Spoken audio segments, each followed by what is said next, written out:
Who was the... He quotes Pericles' funeral speech as capturing the essence of the freedom he believed in. Freedom is the most ineradicable craving of human nature. Without it, peace, contentment and happiness, even manhood itself, are not possible. Happiness is freedom, and freedom is courage. That is the fundamental equation of all politics and of all human government. And any system which ignores it is built on sand. He was actually way ahead of his contemporaries. If you look around in this library, you'll be astonished at the collection of books, number one. Number two is the titles, the subjects which he covered, and he had read it all. The library was his sanctuary, so a visitor didn't just walk in here, and that also applied to his children and to his grandchildren, and he loved his grandchildren. He loved children. It is really curious how different people are constituted. I could spend all my days in peace and quiet, and would prefer that state of existence, whereas you seem to be made for battle and for the excitement which accompanies great endeavors and achievements. A university in which he would later become Chancellor.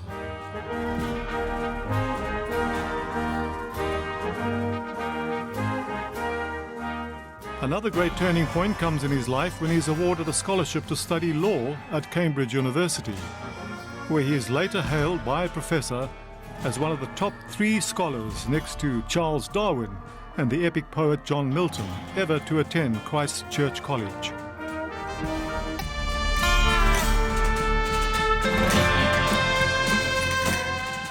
He focused on uniting Boer and Brit after the Anglo-Boer War and was caught up in a global arena between 2 world wars, serving as a member of the British War Cabinet in both.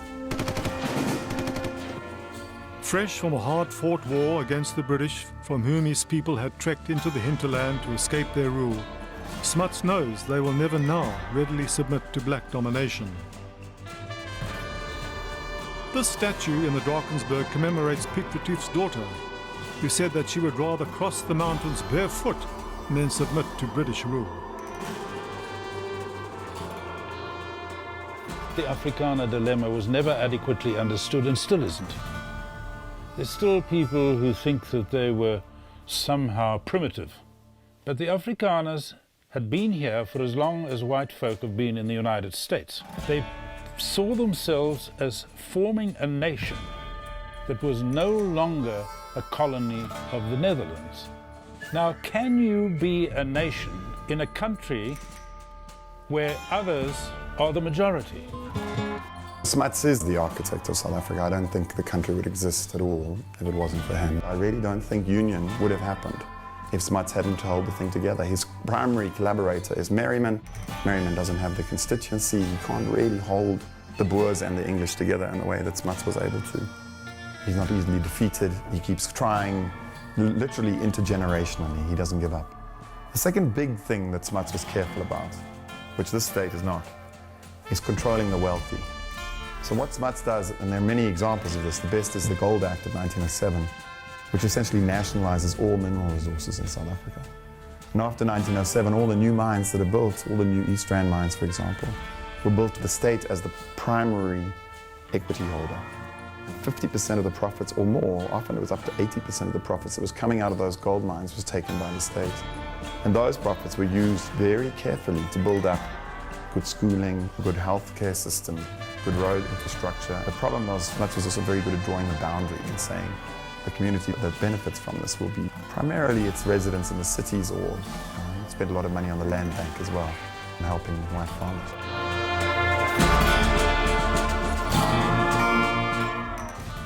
Reserving 93% of the land for white ownership, the implications of which are far-reaching.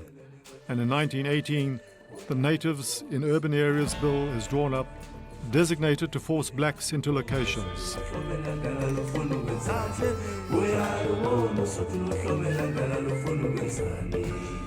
Smuts never had a real racial policy. He ducked away from it.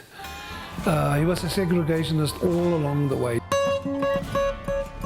He saw political integration as an inevitability, but was not prepared to facilitate the process.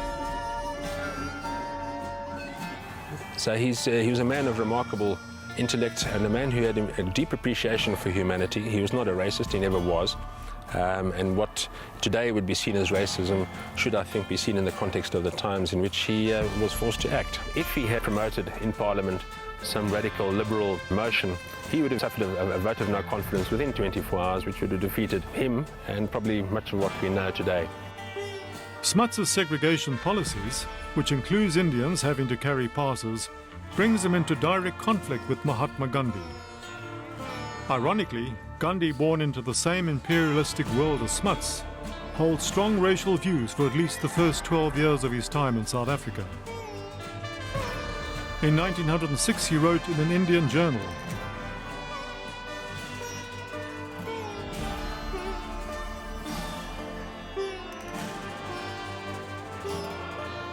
but while Gandhi talks of racial differences, Smuts views the differences more in cultural terms. When I was, about the same time as you, studying in England, I had no race prejudice or color prejudice against your people. In fact, if we had known each other, we would have been friends. Why is it then that now we have become rivals, we have conflicting interests? It is not color prejudice or race prejudice, though some of our people do ignorantly talk in those terms, but then there is one thing I want you to recognize. It is this. I have no racial legislation, but how will you solve the difficulty about the fundamental differences of our cultures? Let alone the question of superiority. There is no doubt your civilization is different from ours. Ours must not be overwhelmed by yours. That is why we have to go in for legislation which must in effect put disabilities on you. What is significant about both Smuts and Gandhi is that both experienced change over time in their fixed attitudes towards racial and or cultural differences. For Smuts, it is a transition from a colonial paternalistic mindset which regarded blacks as barbarians who had to be civilized in Western traditions, to someone in the closing years of his political life who had come to empathize with the suffering of the disenfranchised and was beginning to loosen the rigid restrictions of segregation. No longer in the driving seat, he shows the first sign of a change in his attitude towards those whose plight he has ignored for so long.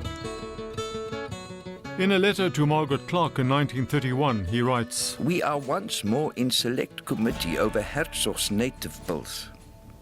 The way out is as dark as ever. The Native Bills Committee is pursuing its mischievous course, and I fear the natives will be completely excluded from the House of Assembly. The anti-native element shows no abatement and forms a most melancholy and mischievous sign of the times. I hate these useless color distinctions which are no good and simply act as pinpricks to the colored and native people. But it seems to belong to the very framework of our South African outlook to put things into color lines. It is more the fear complex and largely has unconscious sources. But to me, it is often very distressing. The natives think that fusion means they are now without champions and that the nationalist viewpoint has won.